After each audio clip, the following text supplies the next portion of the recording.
Alright, hey everyone. In this video, I'm going to be solving the problems from the AMC 12B 2023, which took place yesterday. For those of you who are not familiar, the AMC 12 is the first stage in the selection process for the USA team for the International Mathematical Olympiad.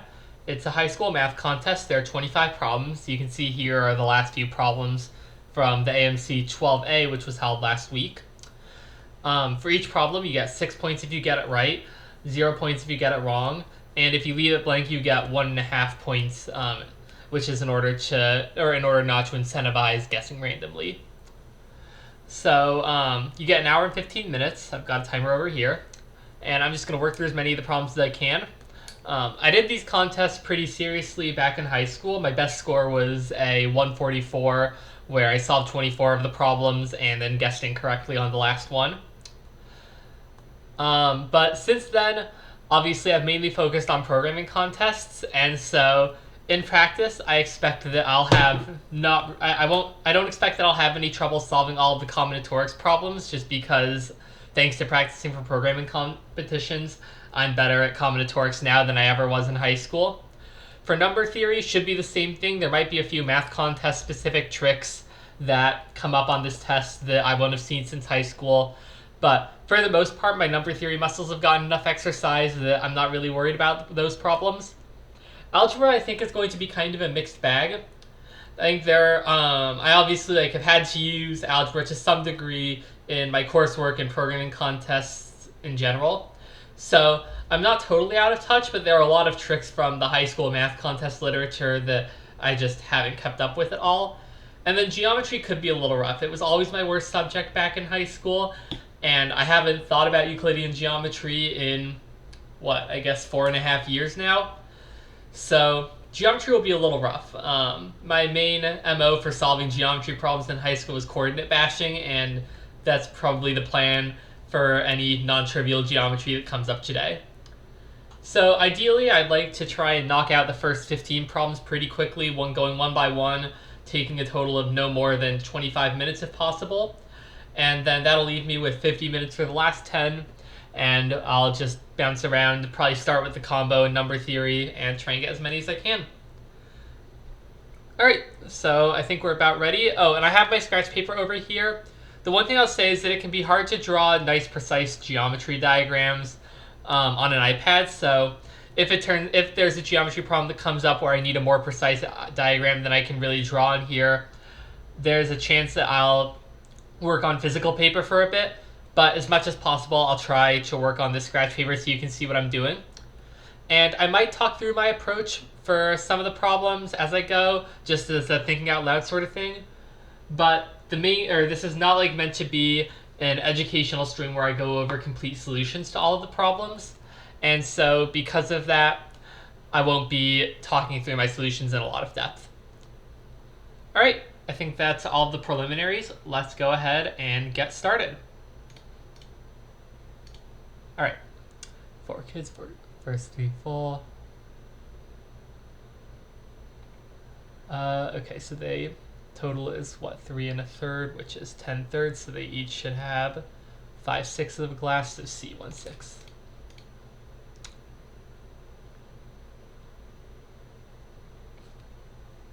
Okay, let's see, is this... Alright, well 7.5% of 40 is 3, so that's $40 pre-tax, so since price was reduced by 20%. Alright, B 50. Oh, this is a silly trick. This is just 125 or 169, D.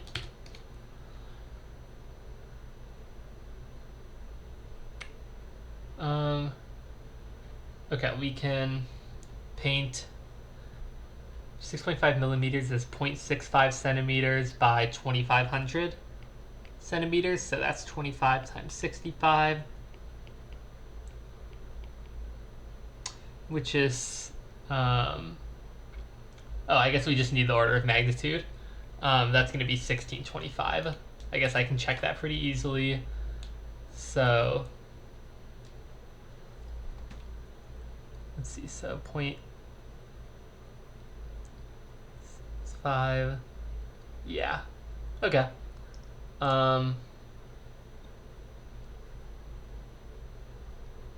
Yeah, I think this word checks out. All right.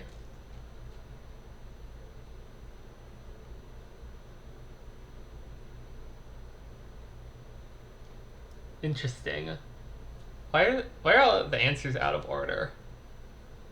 It's weird. I wonder if they like randomized the order to make like guessing the more common letters, because back when I was in high school, B, C, and D were more commonly the answer than A and E, so maybe they randomized so that you can't abuse that strategy. Anyway, I think this is C. Yeah,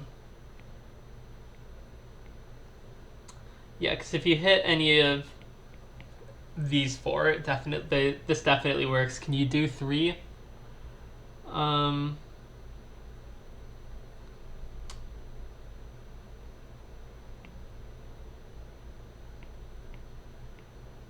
Let's see.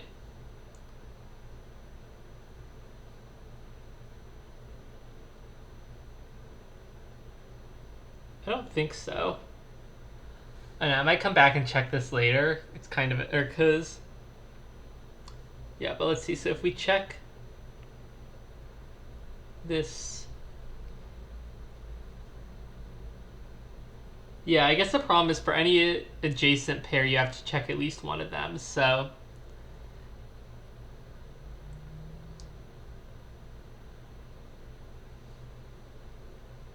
yeah, okay. I think 4 is the best we can do, but I might want to come back and check this later.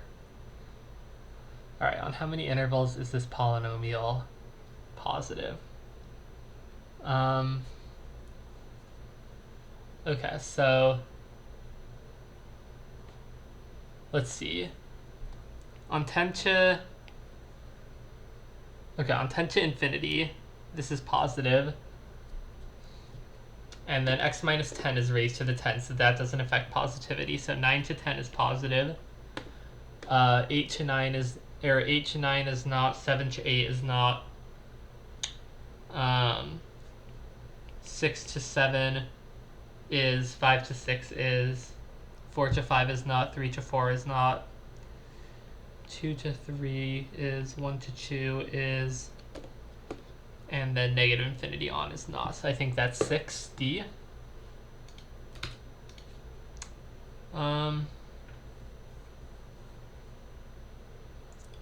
Yeah. Okay, I guess this makes sense. Okay. For how many integers n does this thing represent a real number? Alright, so obviously we need n to be greater than 0. And then what? This thing in the square root has to be positive. So we definitely need we need log n not equal to 3, so n definitely can't equal 1,000. And then we just need these two things to have the same sign. So 2 log n minus log n squared log n minus 3. And this is going to be 2 minus log n log n. Okay. If n is an integer, can log n, no, log n is always going to be positive. Because we definitely can't have a negative thing. So this is just 2 minus log n. So for these to have the same sign, we need them both to be negative, which means that, or both to be positive. And they're both positive if, no, they're never both going to be positive. They could both be negative if,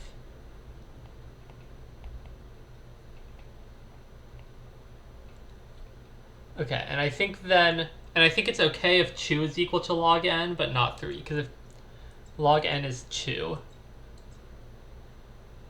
then it just becomes 0. Otherwise, and so that gives us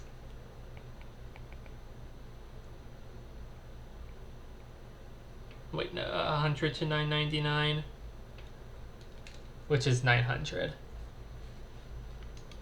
I think that's the right way to handle the bounds. Let me just make sure. So if log n, wait, Oh, or if log n is 0. N equals 1 works because then it just becomes 0 again. Otherwise, let's see.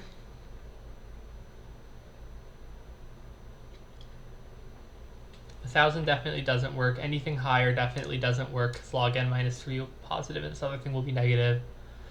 Okay, I think we can go with this for now. Alright, number of elements in B is equal to the least element of B. 0, there won't be any. 1, there will be 1.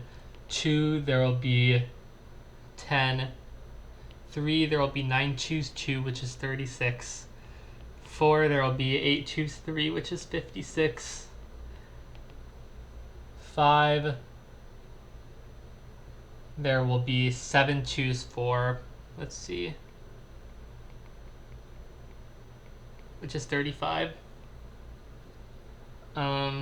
6, there will be 6 choose 5, which is 6, and then 7 and more there are going to be none. All right, so let's add these up. 18, all right. 6. All right, D. Okay, what's the region of the area defined by this inequality? All right, let's just take the first quadrant and then multiply by 4. And then this is just saying that the Manhattan distance to 1, 1 is at most 1.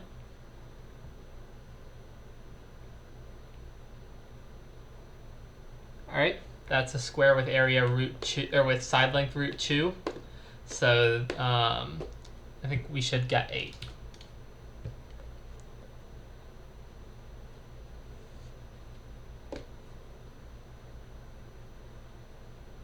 Okay. Let's see, a circle of radius 4 with center on the positive x-axis. That just is tangent to the y-axis at the origin. That just means that it's going to be at like 4, 0, right? And then same thing with this is going to be at 10, 0.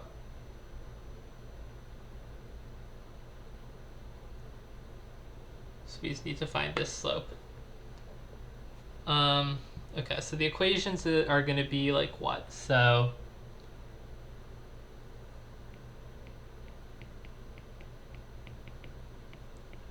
x minus 4 squared plus y squared is 16. X squared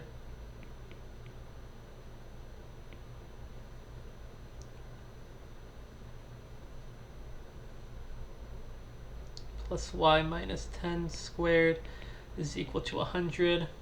Let's subtract these. So let's see, we get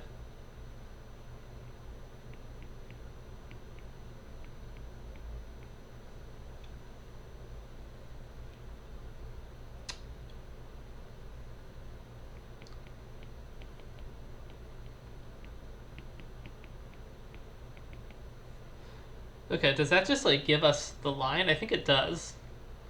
So y is going to be 2/5 x. Is that an answer choice? It is. Okay, I guess that seems reasonable. And then we could probably like, oh yeah, I mean, I guess we can then like plug this in to get the 2 intersection points, but we don't actually have to do that. That's nice. Cool. All right, maximum area of an isosceles trapezoid, legs of length 1. One base is twice as long as the other.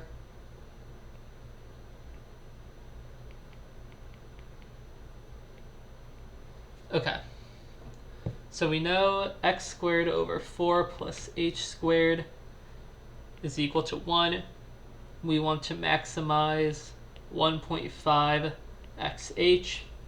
AMGM tells us that xh over 2 is less than or equal to 1/2, I think. So xh is at most 1, so this should be 3/2, I think. Let me actually check that this works. So that would make what? H would be root 1 over 3.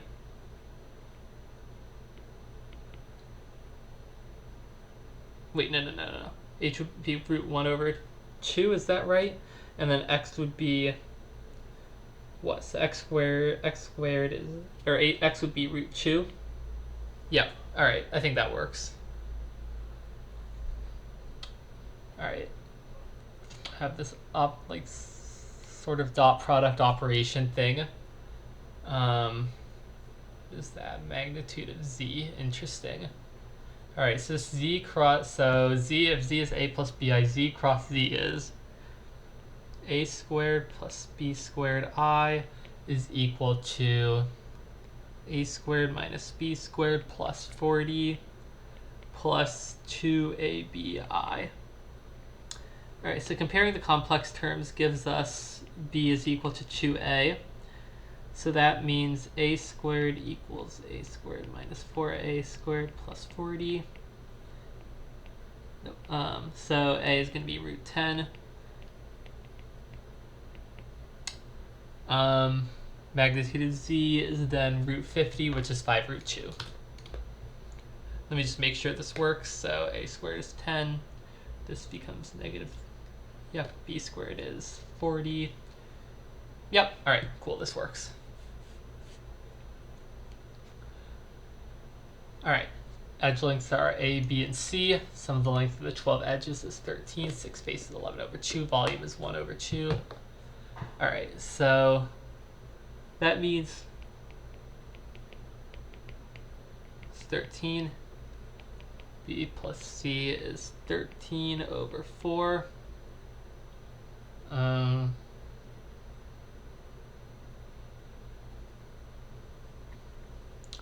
Okay.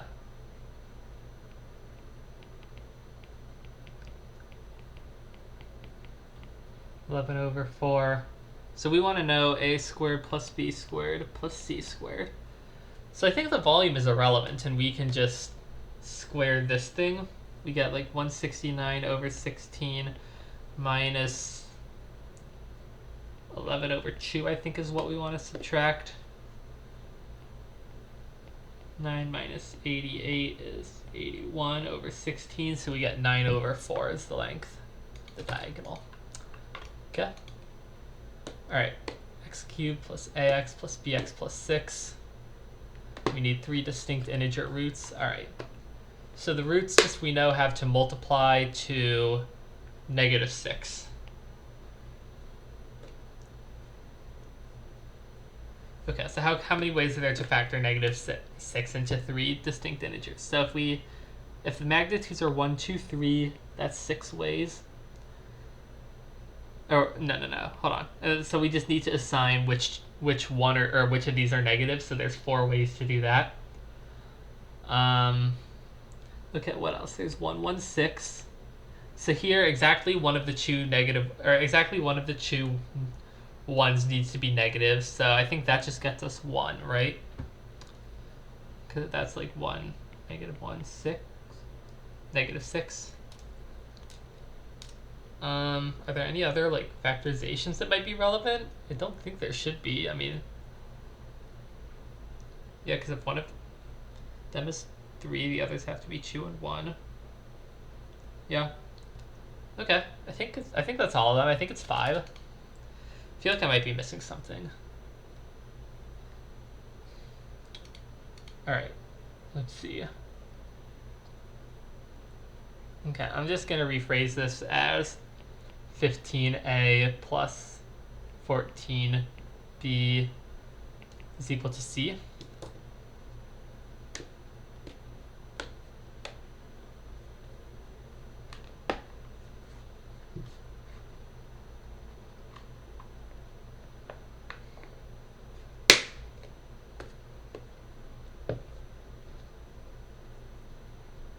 Okay, so statement 1.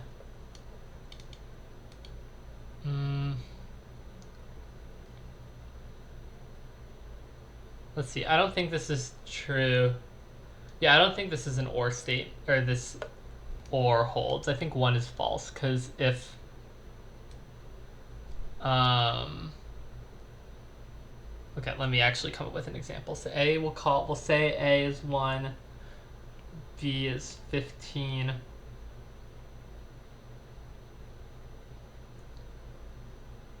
Wait.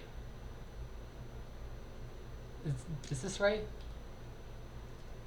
Yeah. C is 225.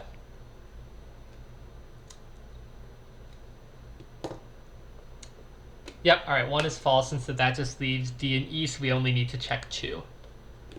And we know... Wait, so if we know 3 is true...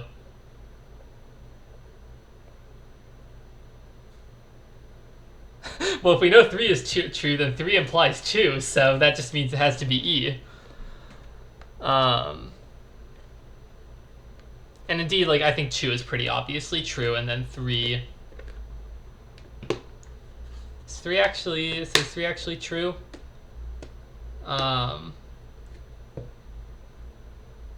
Yes. Yes, okay. Great.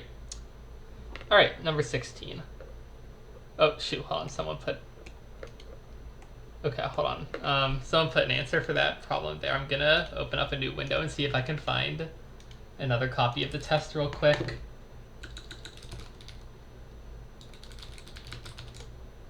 Here, actually, I'm gonna pause my time while I look for this. Okay. I do remember the answer to or the answer they had down there, but I'm gonna hold myself to an honor system and not actually like put it down unless I can derive it independently, or as independently as is feasible now.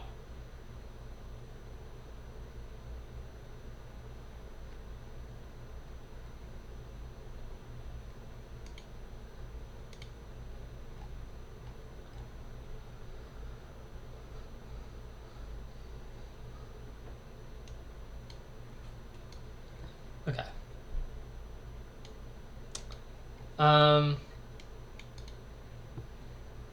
Okay, I think we're all right. I'm gonna start now. Okay. Maybe I'll like look at the rest of the problems real quick just to get a sense of what we have left. So this is gonna be like combo or number theory. This is phrased as geometry, but it looks like it's going to be easy enough to write as algebra. Okay, this looks like some kind of algebra word problem. This is combo, that's good.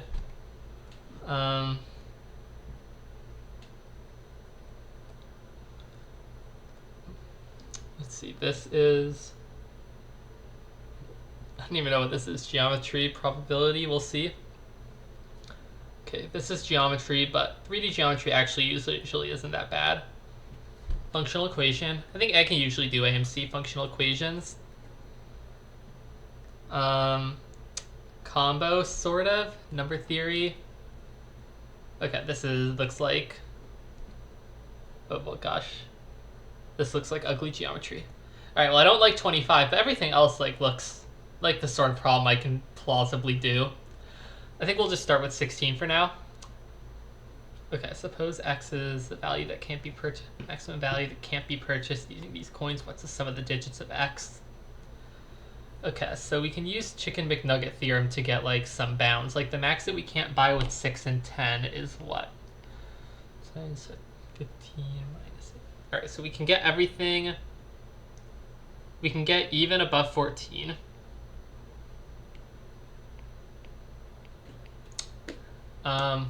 We can get multiples of 3 that are above what?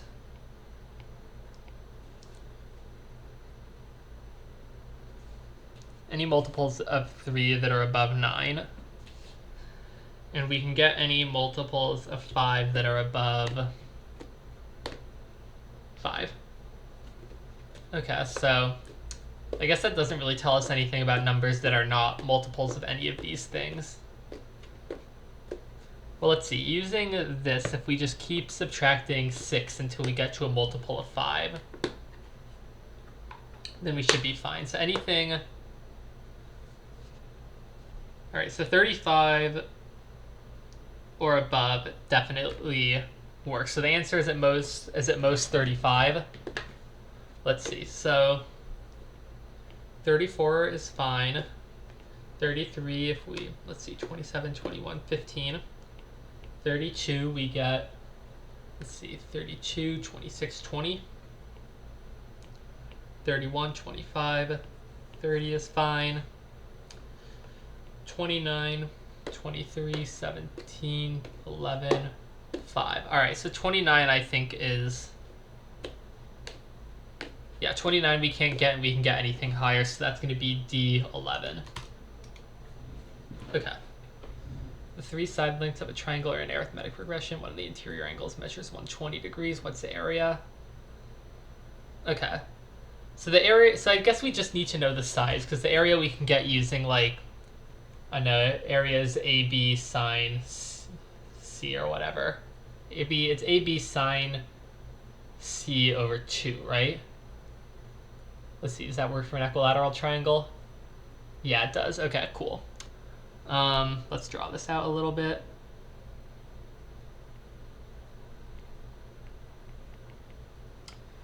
I think the obvious thing to do here is law of cosines, right?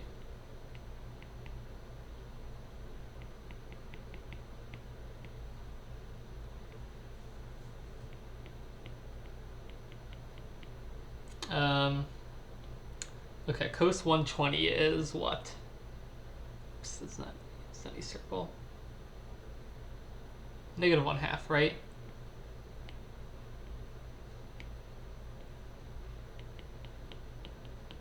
Okay, yeah, so we'll just get a quadratic equation. This will be fine.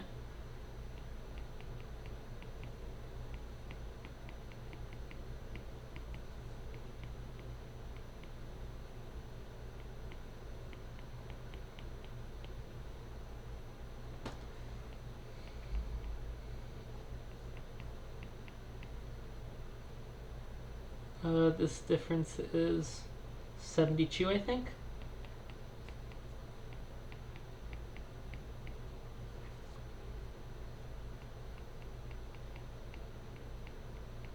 Okay, so this is 10, this is 14. That's easy enough to check. Let's see. Yep, all right, awesome. Okay, so now it's just 6 times 10 times root 3 over 4, which is 15 root 3 e. Yep, and we got that independently, so we're good. Cool. All right, number 18.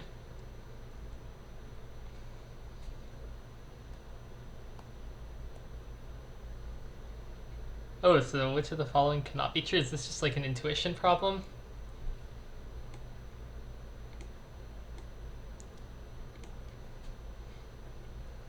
Okay, hold on, let me write this down. So we get, like, if the initial average was what, x? We got x plus, and the first semester is x plus 3. Second semester was plus 21. This is x plus 18. Okay. So let's see, B can definitely be true if, depending on the number of quizzes they took in each semester. I think A can't be true, can it? Let's see. C can definitely be true. D can definitely be true. E can definitely be true. Yeah, I think this is A. There's no way to, like, weight these to make that A work out. Oh, which of the following is closest to the probability? Interesting.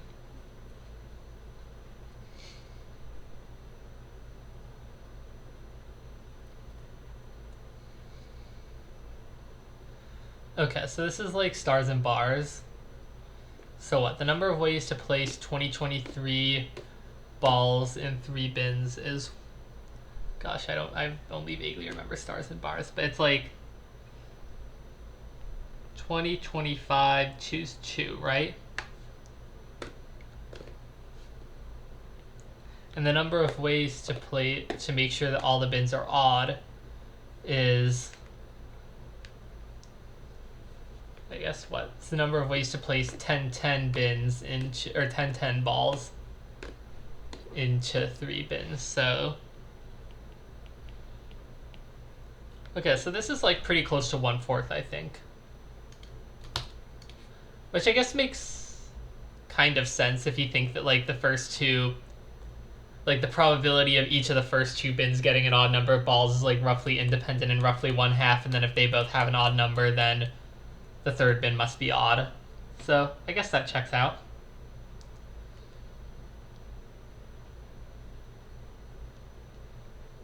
Okay.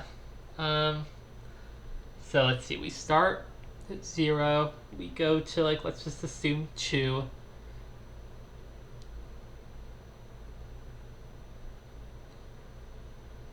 That's such a good circle right until the end. This is not a very good circle, but we'll accept it for now. All right, and we want to find the probability that we wind up within 1 of the original.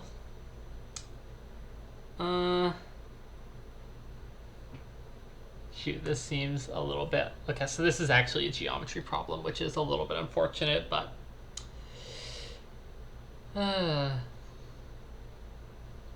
Oh wait, no, hold on. It's not the area of the intersection of the circles, it's the area of the...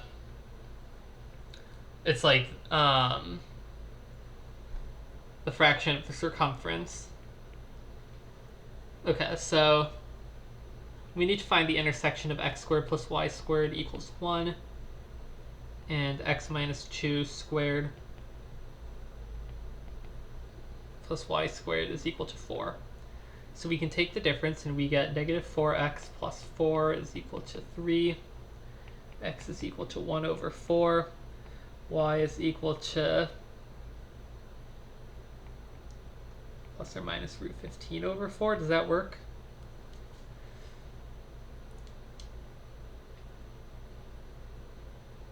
Yeah, I think I buy this.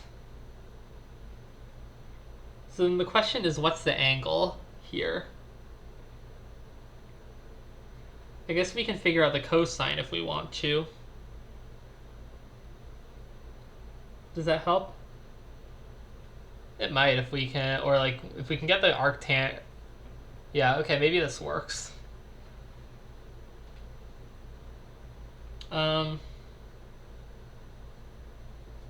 Okay, so this is like 2, 15 over 2.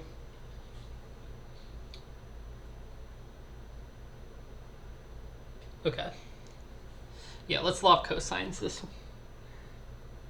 Alright, so 8 minus...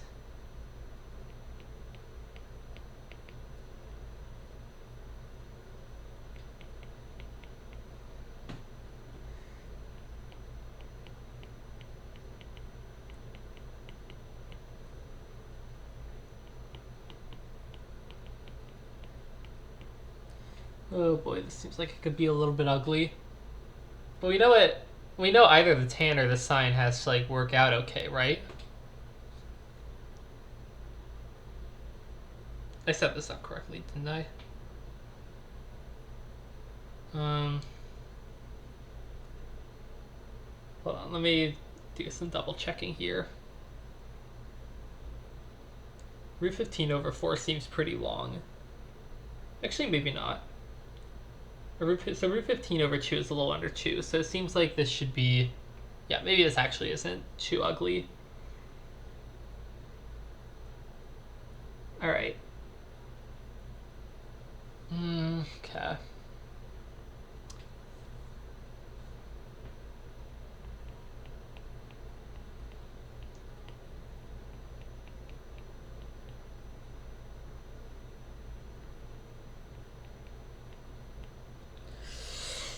Oh gosh, this is ugly. Let me make sure that I did that subtraction right.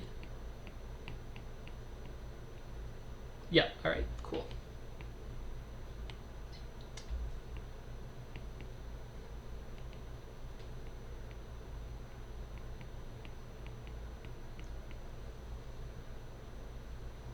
So 735, does that factor at all?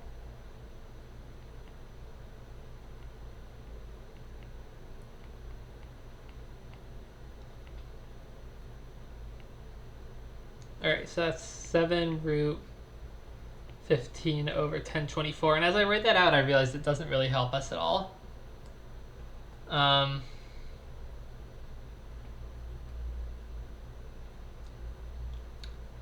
No, so feeling it's got to be one of the. It's got to be D or E because it definitely isn't A. I think it's pretty close to 1/6 though, because yeah, so it's not. Yeah, it's definitely not. So we just need like theta over 2 pi, right? Okay. I've got a hunch it's going to be 2 arcsine 1/4, but let's check. So. Oh wait, hold on. Oh, never mind. Wait, hold on. We can get like a trig identity easily just by saying this is 7/4. Okay. I think it's going to work out to be E, but let me check this. So if sine is 1/4 and cosine is √15/4, sine of 2x is going to be √15/8. Yeah, it's E. Cool. It's 4 E's in the last 6 answers. I think that's okay. Yeah, I mean, I'm pretty confident about all of these. Just to be sure, so 2 arcsine, so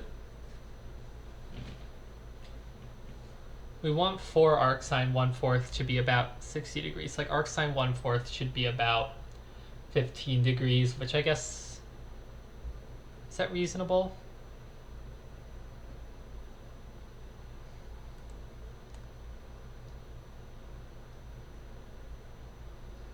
I don't know. I mean, the math works out.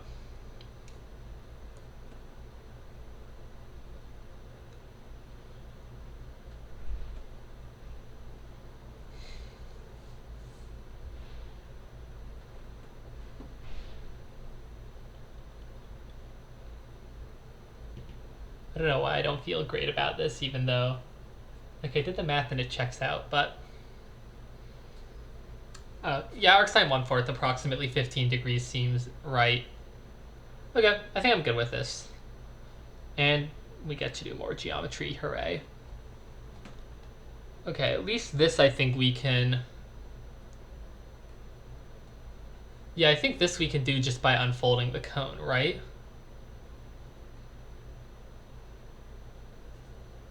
So let's see.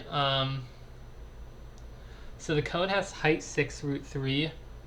Oh, that's nice. The bottom diameter of the cone is 6, so it's like a 30, 60, 90 sort of thing. I remember very little about unfolding cones. But okay, so it comes from a circle with with radius 12.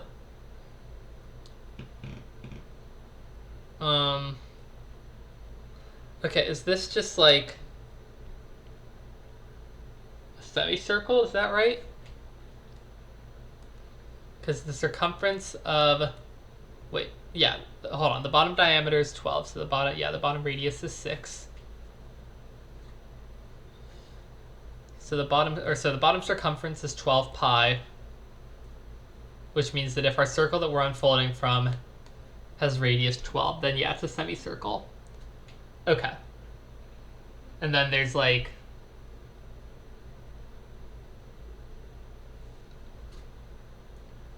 yeah, all right. I think this is fine. And I think we need to find the shortest path from here to here.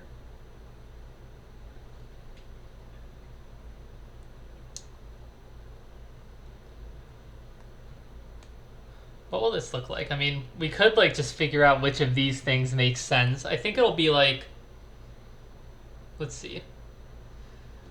I guess if I had to guess, let's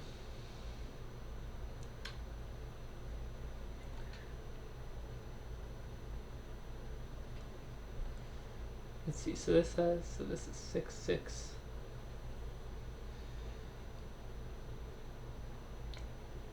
Wait, no, hold on. What am I doing? I should probably draw this bigger. even if I'm not going to get the semicircles right.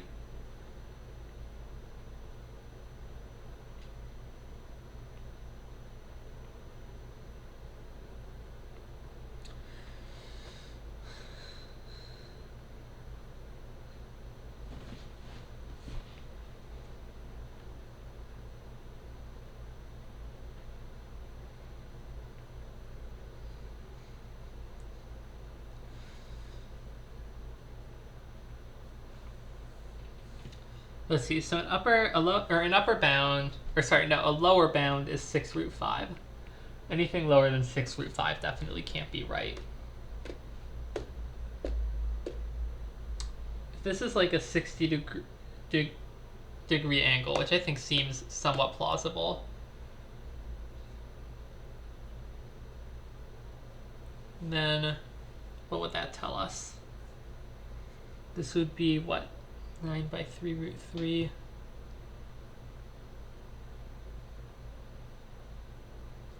No, I don't think that makes sense. You know, the frustrating thing is that this is definitely standard.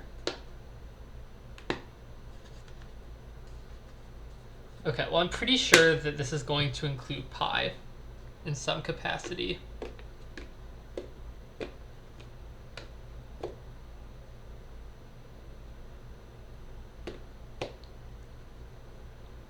And then 6 plus 3 pi is achievable, but we definitely can do better. So that eliminates A, B. How does 6, and then I don't know how these other ones compare. Let's see, 6 times 1.7, that's about 10.2. Okay, so 6 root 3 is a contender. As is, I mean, I guess if I had to guess, I would say, wait, 6 root 5 is the lower bound, we said. That's unachievable. Oh, why am I on this paper format? So I guess it has to be 6 root 3 plus pi then, right? Because 6 root 5 is a lower bound, and we know we definitely have to do worse. And 6 plus 3 pi is a upper bound. We know we can do better. So the only answer in between them is E, which is our 5th E in 7 answers. It's a little silly. And that gets us, what, 13.2, whereas 6 root 5 is what? What even is root 5? So root 5 is a little over 2.2, so 6 times that is a little over 13. Is a little over 13.2. So this is like saying basically that we can do almost as well as drawing a straight line, which I think seems feasible. So I think I'm okay with this. Great. Okay.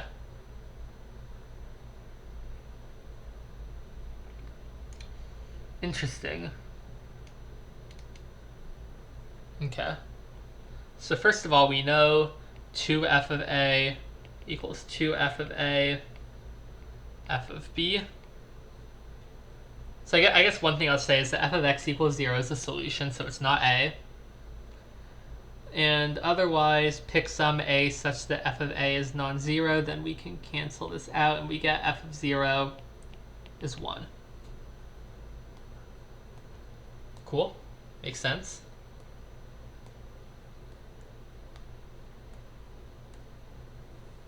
What if we plug in 1, 1? F of 2 plus 1 is equal to f of 1 squared. What about... So this is a function over the reals. Like, presumably it should have some nice form. It is kind of surprising to me that we can hit, like, one of the... Either, like, if one is the answer, for example, then we can hit one positive but not the other, and one negative but not the other. Alright, hold on.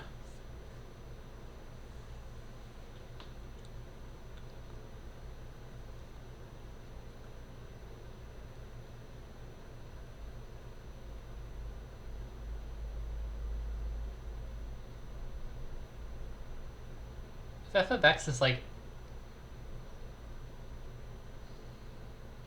does it make sense? I feel like it shouldn't be a polynomial, right? Or I mean, I guess a non-constant polynomial.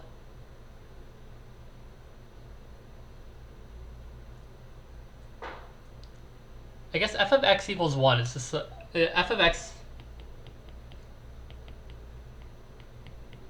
So 1 is f of x equals 1 is the solution, so that eliminates b for us.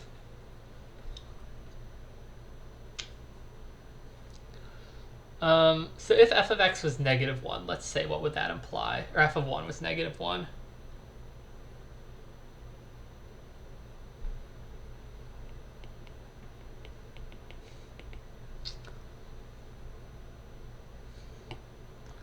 Okay, so now we know f of 2 is going to be 0. Because f of 2, yeah. Wait, so this means f of a minus 2 is going to be 0.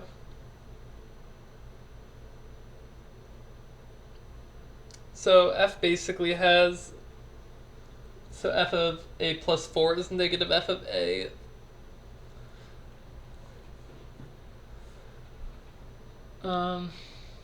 Interesting. This seems like it this feels like it should maybe lead to a contradiction. I don't know.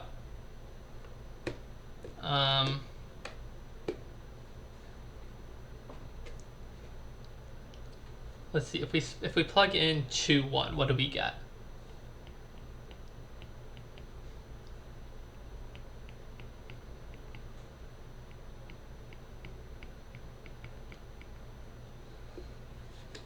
Alright, so this is 0, this is -1, so f of 3 is going to be 1. Alright, let's keep going. From 4 we get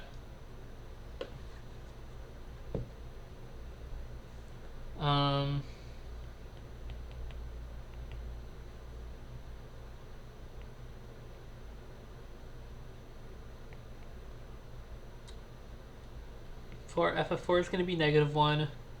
F of 5, if we apply 4 and 1, we get, oops, this is -1.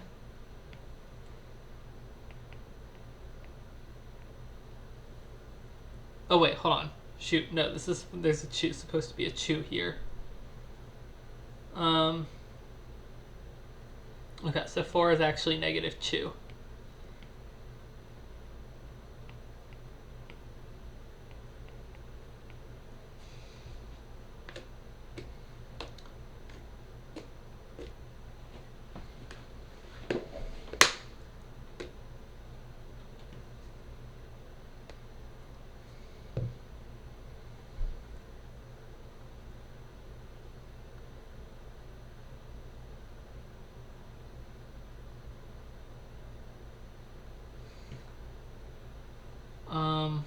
Okay, so negative, alright, so this is 4.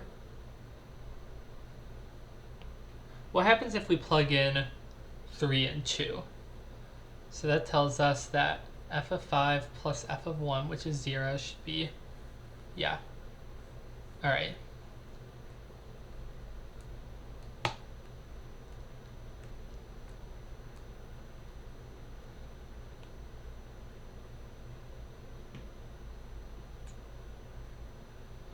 Okay, I wish I want to like come up with an example of a non-trivial function satisfying these properties. X, I think x, well no, I don't think it can be can it be a polynomial ever? Like x squared, let's say, so that would give us 2a squared plus b squared.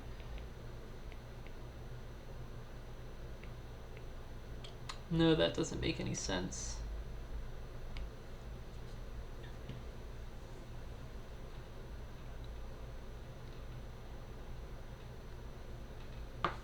Okay, maybe I'm gonna read these other problems first, and then we'll come back to this in a moment. All right, the product of the numbers rule can be any of 936 values. I mean, here we could like sort of binary search.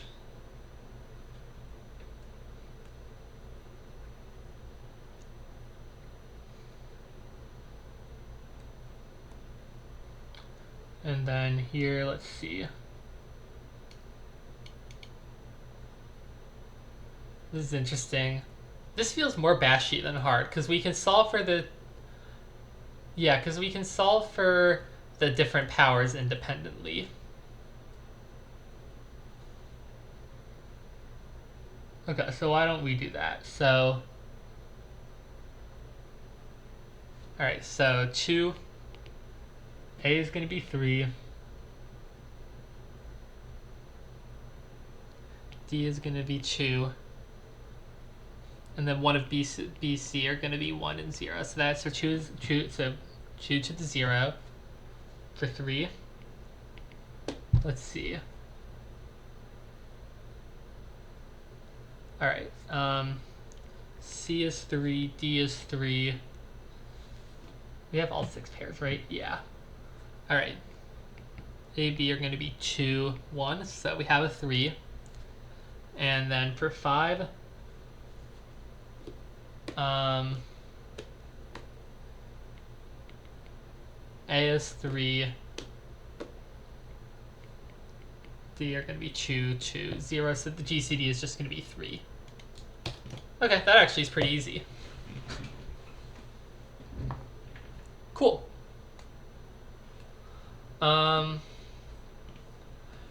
Yeah, all right. 25 and 22 both seem not easy, so I'm going to do 23. Which I guess also doesn't seem that easy, but it's a type of not easy that I think I have a strong comparative advantage over most AMC contestants on.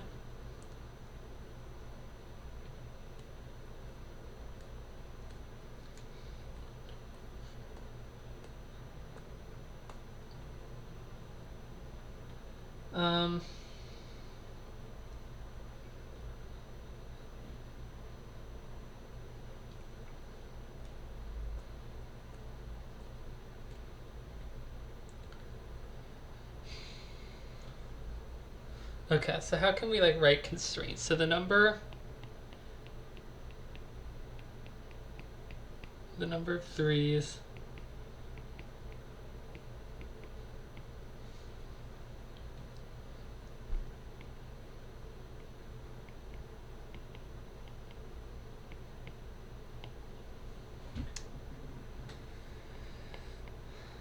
Okay, I think this checks out.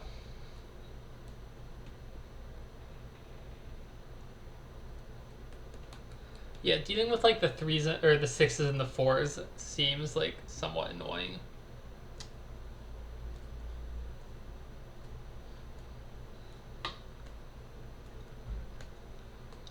But we can iterate over the number of 5s basically. So let's say we have M dice for 3s and 4s.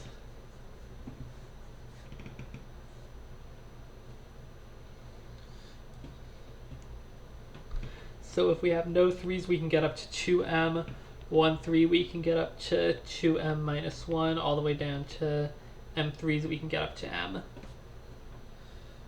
So that's going to sum up to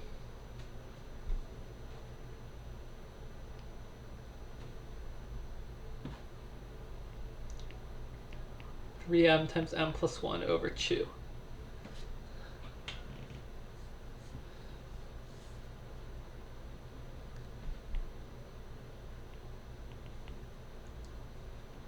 All right, and this is going to be summed over m equals...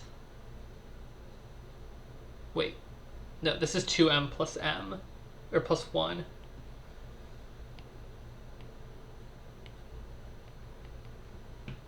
So let's see, I guess, what, this is going to be 3m plus 2.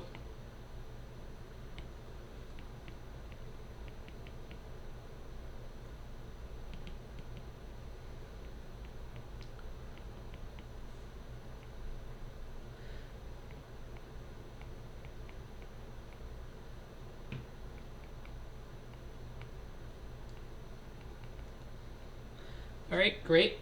So I think we can get a first order approximation pretty well, because this should be equal to 936. So so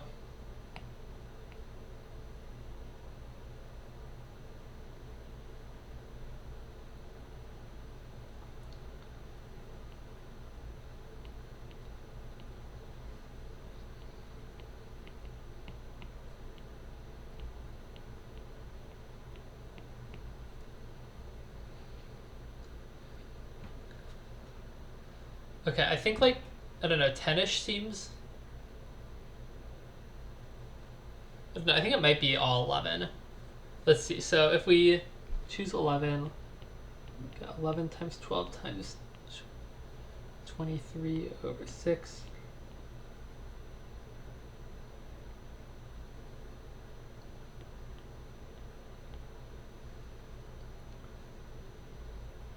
Alright, so this is 486 plus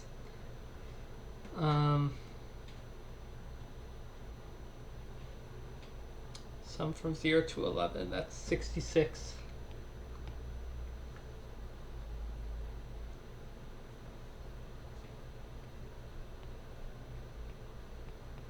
Divided by 2. Wait. Okay, hold on. Something's wrong because even this is going to get me an answer that's too small.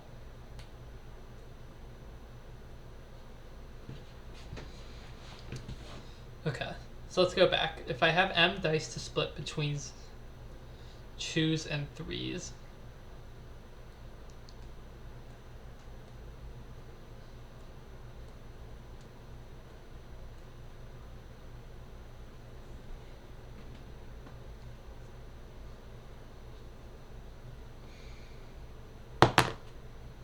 if I have no 3s, I can have anywhere from 0 to 2m plus 1 choose.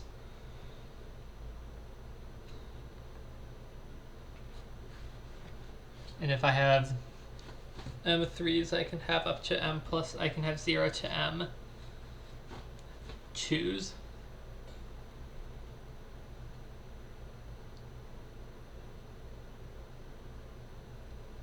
All right.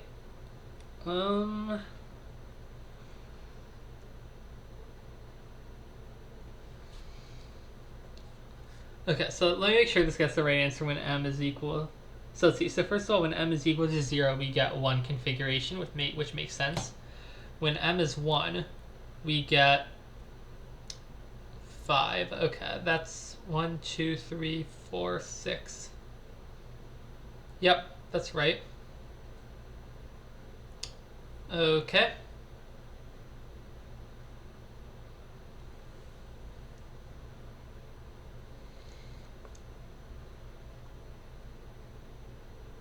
So, and then if that's...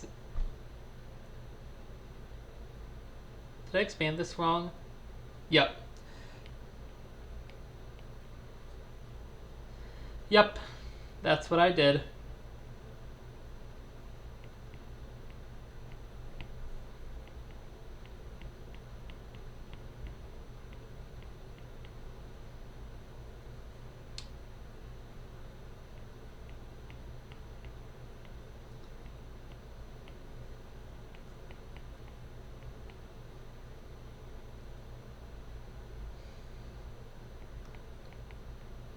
Okay, I'm still getting something slightly off.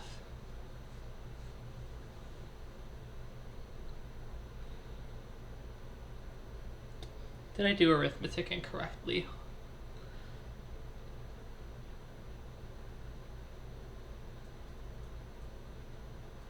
Oh, hold on, I guess this should technically be plus 12, which I guess supports the... So I'm off by 10, I guess. How could I have gotten off by 10?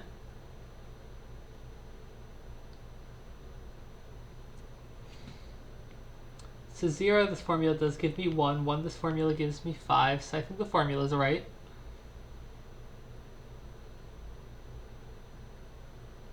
Sum of m squared is going to be 11 times 12 times... This is the right formula, right? Yeah. Yep. Okay, so 22 times 23.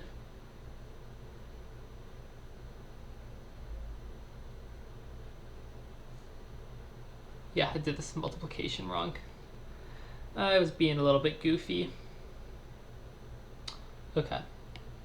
So 23 times 11 is 253, times 2 is 506, times 3 is 1518, plus 330 is 1848, and that gets us the right answer. Yep. All right, it's A. And that gives us 19 minutes for the last two. Cool.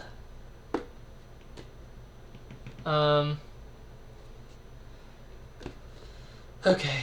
I guess I should look at this for now. Let's draw ourselves a little pentagon.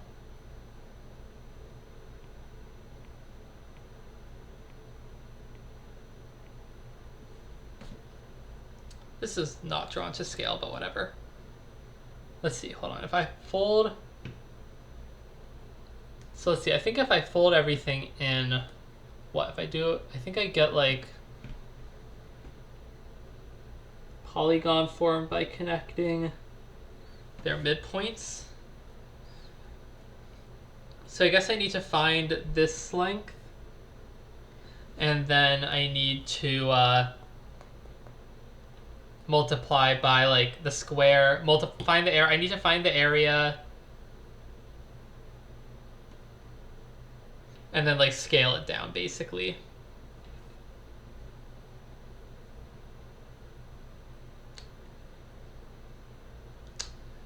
What even, so, okay, what even is the area of a regular pentagon? I feel like this is going to depend on, I mean, I guess one thing I could do is I could instead find the area of these 5 little, well no, I'd still need to know the area of the, shoot, yeah, it seems like this is going to basically reduce to finding the area of a pentagon, I guess, which...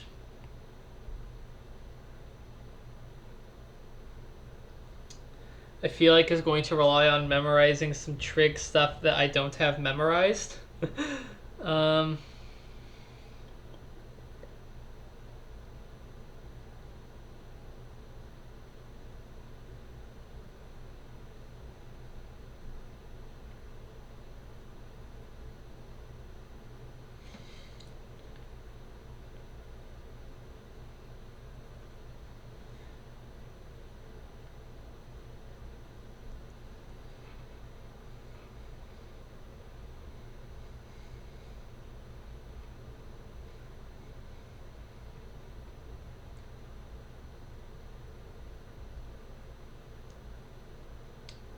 So let's see, can I like, do I know anything about the trig stuff for 36 and 54?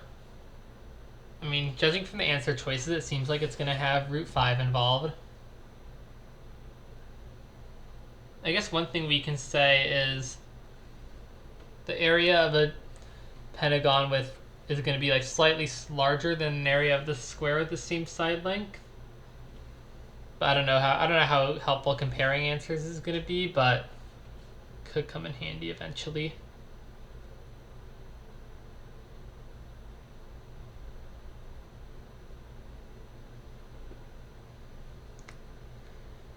Whew. This is kind of gross.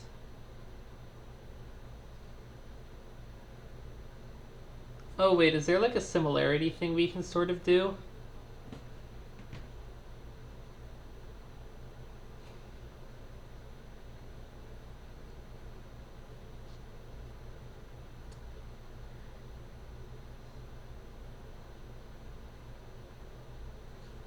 Yeah, I think like this triangle is similar basically, so...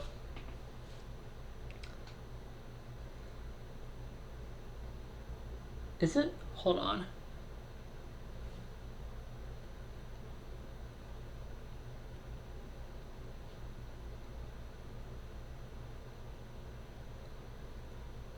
These are perpendicular, right? I guess it seems like they should be, but maybe they aren't.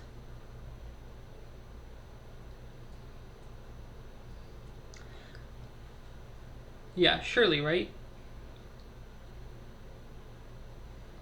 Because the center is going to be the same.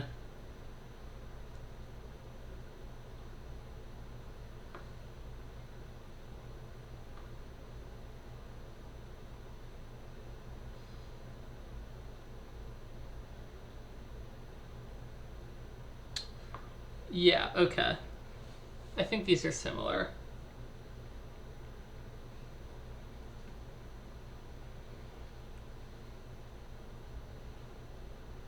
Does that actually help us? So the similarity ratio is going to be sine 54, right?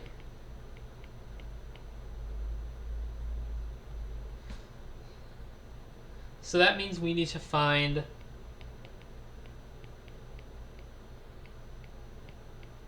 sine squared 54 times our area.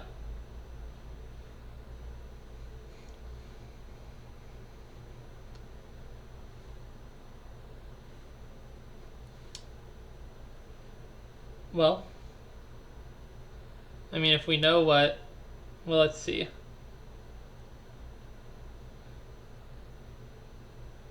So this is, if we let like S be our side length, this is going to be S tan 54 over 2.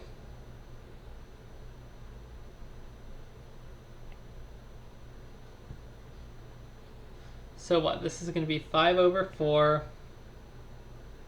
S squared sine squared 54 tan 54. Yeah, that's ugly. I guess if whatever the trig ratios are for 54 like work out okay, then maybe this isn't that bad, but I'm not sure that's super likely.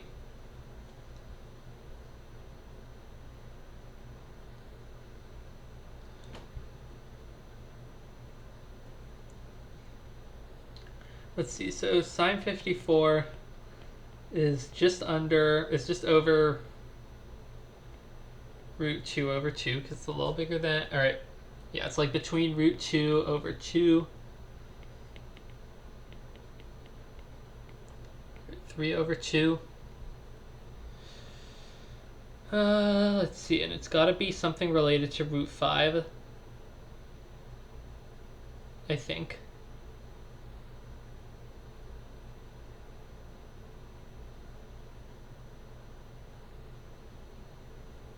Like, would root 5 plus 1 over 4 work?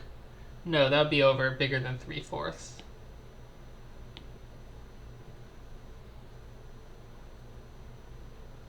Yikes.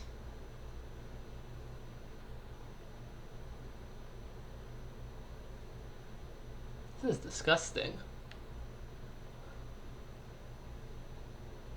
How long do I have? 11 minutes.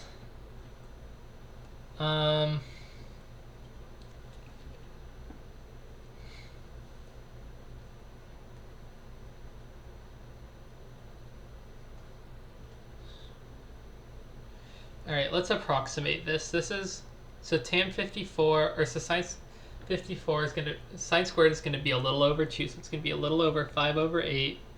S squared is 6 plus 2 root 5, which is a little over 10. And then the tan is going to be a little over 1.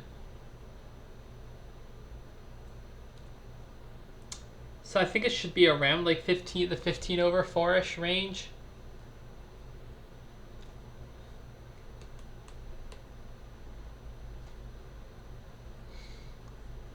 Which, let's see, okay, so A is a possibility, B is too small, C I think is going to be too large.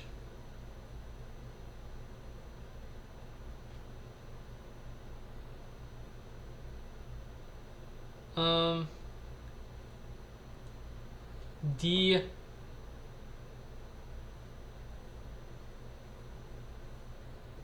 is possible, I guess. I think E is too small, so I think it's like A, C, or D.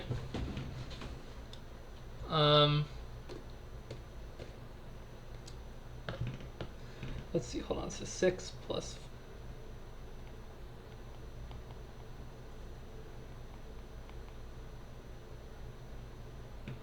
So that's about like 6.4 times... Wait, hold on. Am I doing something wrong?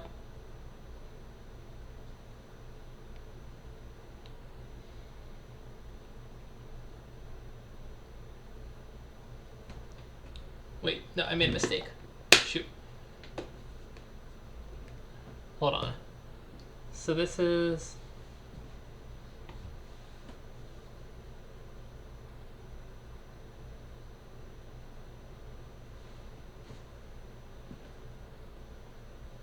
Wait, why am I getting this should be a little over 6? That's definitely wrong.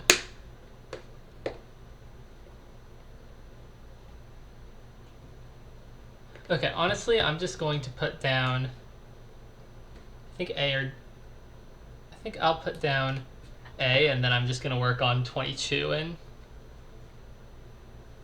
I think that's going to be a better use of the rest of my time.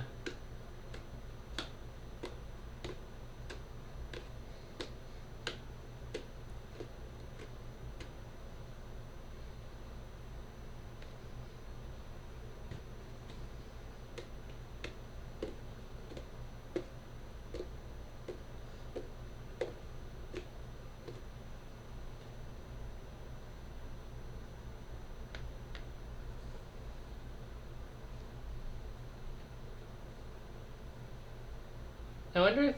Let's see. What's like... I think like... I mean, they're like rules relating this sort of thing for like logs, I guess. Kind of. Not really, no, actually.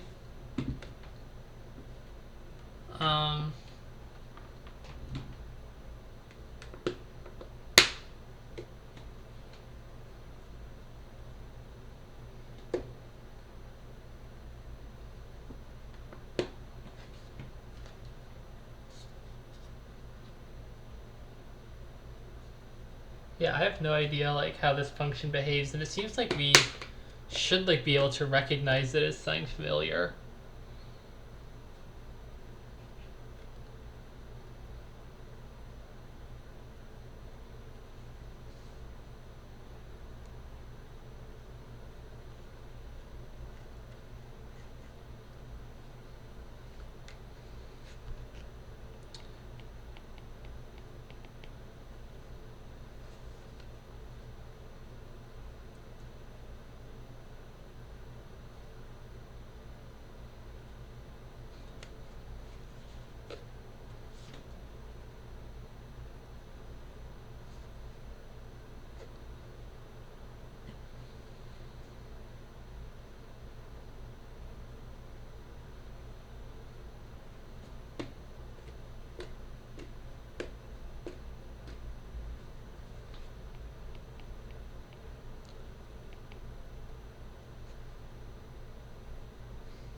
Alright, so let's let f of 1 be arbitrary, then f of negative 1 is what? If we use 0 and 1 in here, then f of 1 plus f of negative 1 equals f of 1. Is that right? No. Okay, in fact, in general, I think that this function has to be even. Okay, well maybe that's useful information, I guess.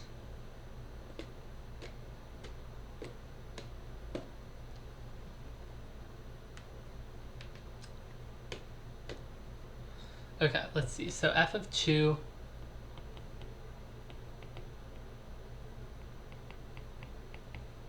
is going to be 2f of 1 minus 1.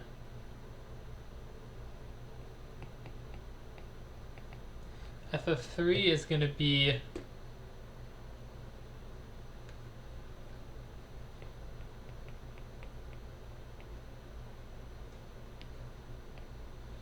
four f of 1 squared minus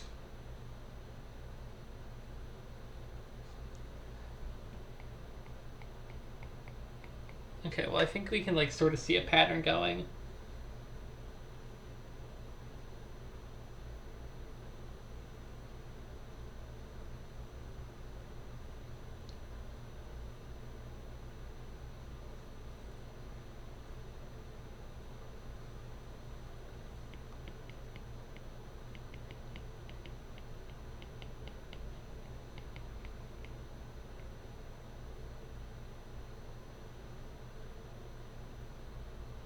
What if we do like 0.5?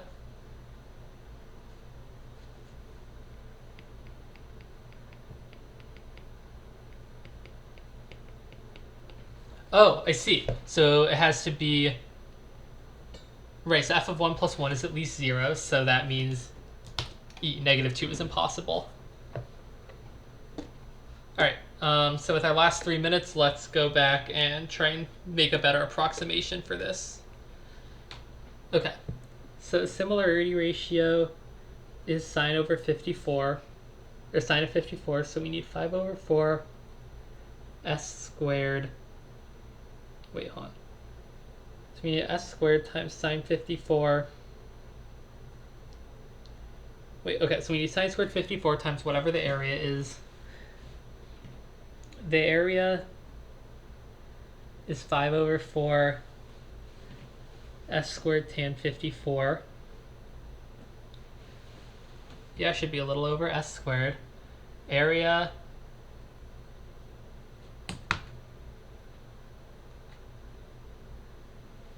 wait. Yeah, okay, I feel like it should be larger than all of these. Hold on. Well, actually maybe not. Okay.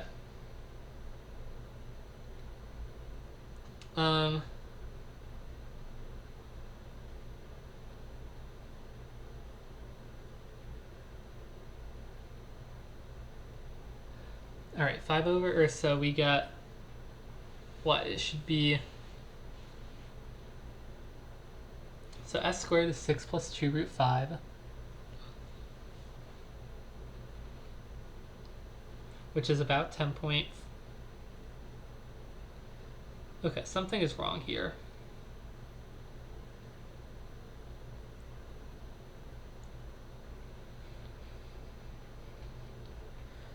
So the similarity ratio is about 1/2.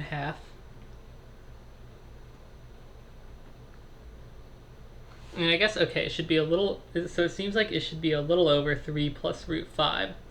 But that's way larger than anything else, than any of the options are.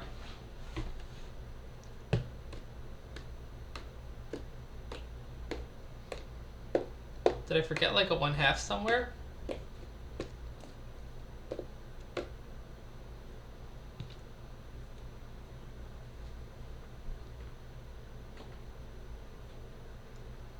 I feel like it's kind of annoying because I feel like this is just like testing how well the kids know like their sines of multiples of 18 degrees, which is a little goofy, I think. Oh, wait, I'm missing a 1. Wait.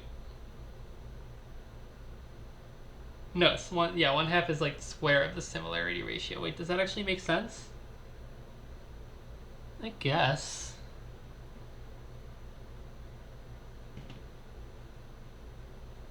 And okay, I think I'm doing something wrong, but I also am not anywhere close to actually solving the problem, so I think, actually, okay, I guess I have 30 seconds left. I'm just going to go back and check up here. Is there anything that yeah, I'm pretty sure we can't do 3 for 5. Alright, I think that's it. Okay, let's check my work.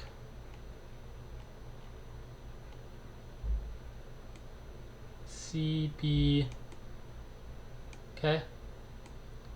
Alright, let's see. Looks like we got 6 wrong.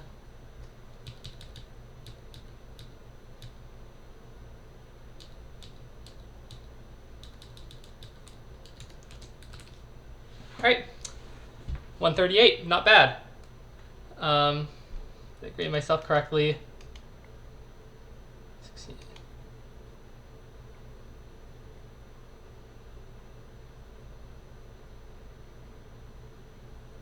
Yeah, alright, let's go figure out what I did wrong on number 6. Wait. I said 6 earlier. It's in the recording. I said... Did I, like... Was the answer... Was the wrong answer... Or was the answer choice, like, wrong on AOPS, maybe? Yeah. Okay, they reordered them. Alright. So that was just the answer choice order being wrong. I'm going to give myself that one. Nice, so we got a 144. Tied my best back in high school. I want to see the answer to the solution to 25.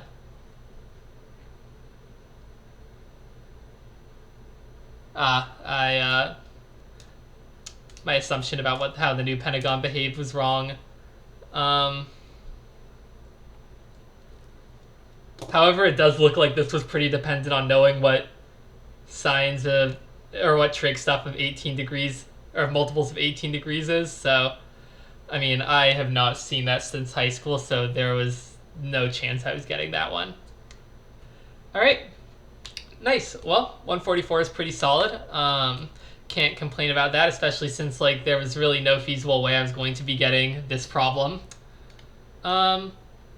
Cool. All right, maybe I'll go through and pick a few of the problems that were most interesting and maybe talk through solutions briefly. Let's see which of these were cool.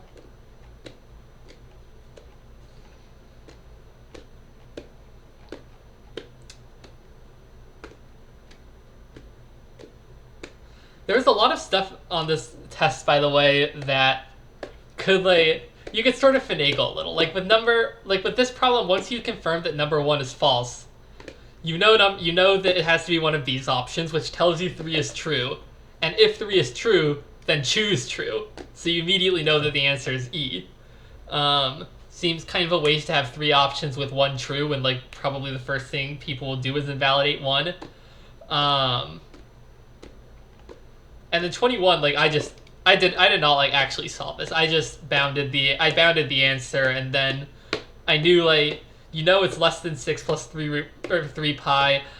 It's at least 6 root 5. Only option between them is 6 root 3 plus pi. So that's like a little bit goofy, but I mean we take those. And once you know that like that's the only possible answer, confirming that it works is not that hard, I don't think. Okay, maybe I'll go through 22 through 24. Yeah, I think that seems reasonable. Okay. Do I want to do 21? No, 21 isn't interesting enough. Let's do 22 through 24. Okay. And are there any others that I want to do? Yeah. All right, I think these 3 are the most fun. Okay. So for 22, we have a real valued function satisfying this equation. We want to find which of the following options can't be the value of f of 1. Okay. So whenever we have a functional equation like this, plugging in zeros is usually the first thing to do because zeros cancel out with each other nicely. So if we plug in 0 for a and b, we get f of 0 times 2 is equal to 2f of 0 squared. All right, and so that gives f of 0 is equal to 0 or 1. Now, if f of 0 is equal to 0, then if we plug in b equals 0 and a is whatever, we get 2f of a is equal to f of a, f of 0, which is 0.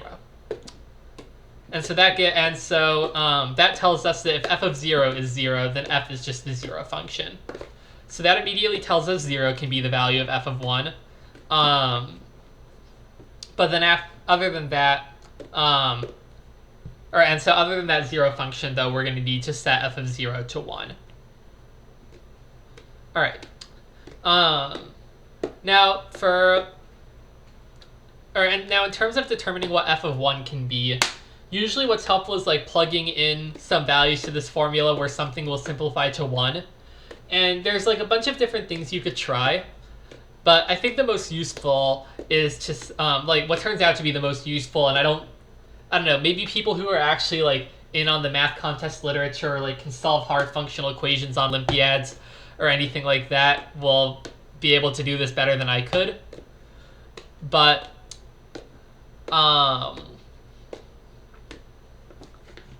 I think that, I think like you sort of just have to try a bunch of things and eventually figure out that it helps to set a equals b equals 1/2, which gets you both a 1 over here and a 0 over here. So that gets you f of 1 plus f of 0 equals 2f f of 1/2 squared. So in other words, f of 1 is equal to 2f of 1/2 squared minus 1. And the other thing is that we know that any perfect square has to be at least 0, so this gets us f of 1 is at least 0 minus 1, or negative 1, which tells us that f of 1 cannot be negative 2. So the answer is E. All right, great. Let's do number 23 real quick. We're going to roll n standard 6-sided dice. Product of the numbers rolled can be any of 936 values. We have to figure out what n is. All right. So the numbers that we can get are 1, 2, 3, 4, 5, 6. So the only prime factors we can have are 2, 3, and 5.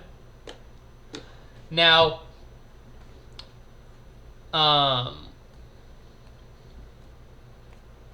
okay. So the 5s sort of have to stand alone. So in order to create a product involving 5s, if our product contains 5 to the a, we just need to set a dice aside and use them as 5s. So the way we can think about it is we can iterate over the number a, and then we can just and then we can think about, okay, we're left with m dice. M is just going to be n minus a. M can be anywhere from 0 to n, and we need to think about how many numbers can we create or using m dice such that none of the numbers have 5 as a prime factor. So now, like, basically we can get rid of we can get rid of the 5s, we can put those aside, and we can just focus on numbers that have 2s and 3s as a prime factor. Okay. Now let's iterate over what power of 3 we have in our number. If we have 3 to the 0 in our number, then that means we can get anywhere from 2 to the 0, or up to 4 to the m as our power of 2. 4 to the m being 2 to the 2m. Just by like taking the appropriate number of our m dice as 2s and 4s. So we have 2m plus 1 options in this case. If we have 3 to the 1,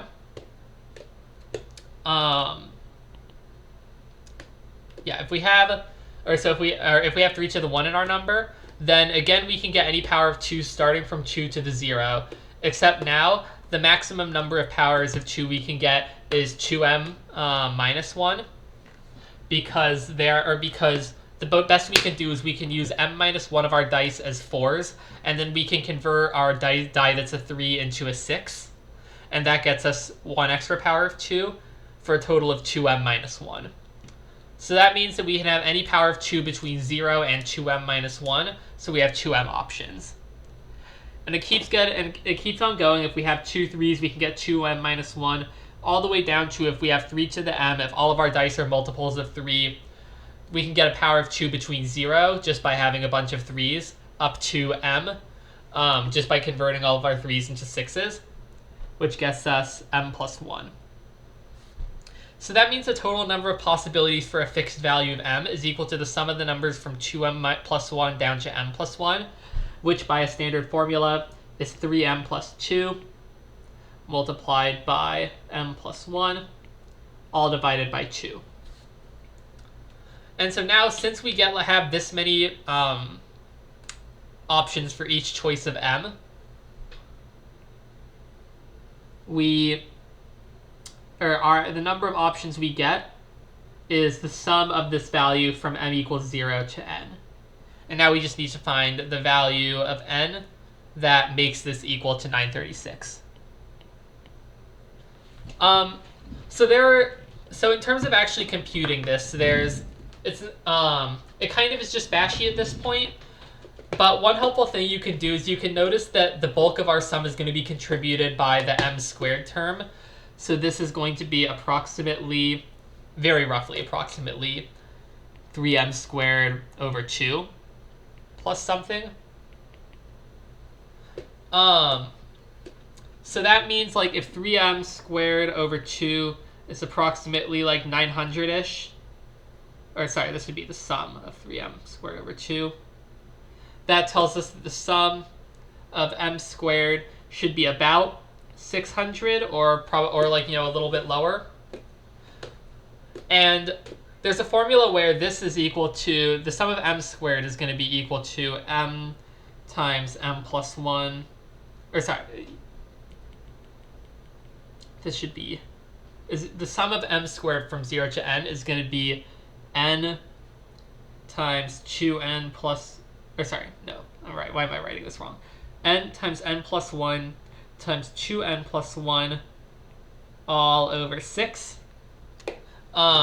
And if we plug it in, we can see that this is like going to be substantially lower than 600 for all of our options, but it's going to get the closest for n equals 11. And if we plug it, and if we just, and so now if we just evaluate our summation for n equals 11, we get that this sum is equal to 936. So the answer is A, 11. Cool. I think this was, I think 23, either 23 or 21 would have to be the second hardest problem on this exam, and then 25.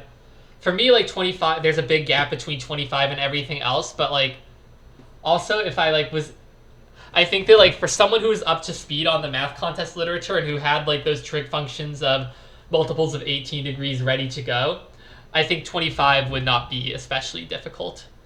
Although you would have to not make the mistake, you would, I will say that like even it, or I also, this is why I kept like getting weird results when I was trying to work this out. I was wrong. Apparently like the polygon you get when you do the folding is not connect the midpoints. I think like you sort of have to connect them. I think you have it like folds a little bit further in, so you get something like this. So on multiple levels, there was just no way I was getting that problem. But I think like if you can visualize it correctly and then you know your trig, then it actually might not be that bad. Okay, so let's do 24 real quick, and then I think that'll be all. So we have to, or suppose that A, B, C, D are positive integers satisfying these conditions. We need to find their GCD. The key trick here is that the product LCM and GCD functions all can be like split into prime factors so that we like can consider each prime factor individually. So we can basically like solve the problem for the powers of 2, then for the powers of 3, then for the powers of 5, and then to get the GCD we can just multiply them all together. All right. So let's do powers of 2. Let's like, I'm going to use A, B, C, D to refer to the power of 2 in A, B, C, or in A, B, C, and D. And so when you rephrase it that way, these equations become A plus B plus C plus D is equal to 6. And then max of AB is equal to 3. Max of AC is equal to 3. And so on all the way down to max of CD is equal to 2. And we want to find, for our GCD, we want to find the minimum of A, B, C, D. Okay. So the trick here is because max of B and C is 1, as you can see here, that tells us that that tells us that neither of B and C can be 3 or 2. So when max of AC is 3, that tells us that A is going to be 3. And when max of BD is 2, that tells us that D is going to be 2. And now we know that B and C, the max of B and C is 1, but we also know that A plus B plus C plus D is 6, which tells us that B plus C is 1. So that tells us that B and C, of B and C, they sum to 1 and their maximum is 1. So that means that they have to be 0 and 1 in some order. So that tells us that the minimum of these powers of 2 is going to be 2 to the 0. So powers of 2 won't appear in our GCD. And we can do basically the same thing for these other, or for 3s and 5s. So for 3s, we get A plus B plus C plus D is 9. And then we know that the max of A and B is 2. So since the max of A and C is 3, that tells us C is 3. And likewise, max of AD equals 3 tells us that D equals 3. So now we know A plus B has to be 9 minus 3 minus 3, or 3. And max of AB is 2. And the only way for that to work is for A and B to be 2 and 1 in some order. And so the minimum power of 3 for any of these numbers is 3 to the 1, or 3. So our GCD is going to have a 3 in it. And then finally, for the 5s, we know A plus B plus C plus D is going to be 7. And then because the LCM of BC, or the max of B and C is 2, we know, and the max of A and B is 3, we know that A is going to be 3. Okay, so now we know that the maximum of B and C is 2, the max of B and D is 2, and the max of C and D is 2. And this means that at least 2 of B, C, and D have to be 2's. Because otherwise, if 2 of these things are less than 2, then that means, like, let's say that B and C, for example, are both less than 2, then that contradicts max of B and C being 2. So that means B, C, and D have to be 2, 2, and something else. But in particular, but we already know A plus B plus C plus D is 7. And from the 3 plus 2 plus 2, that's already all 7 accounted for. So the last thing has to be 0. So our GCD is not going to have any factors of 5 in it. And so our GCD, combining our results, is 2 to the 0 times 3 to the 1 times 5 to the 0, which is 3. All right. Awesome.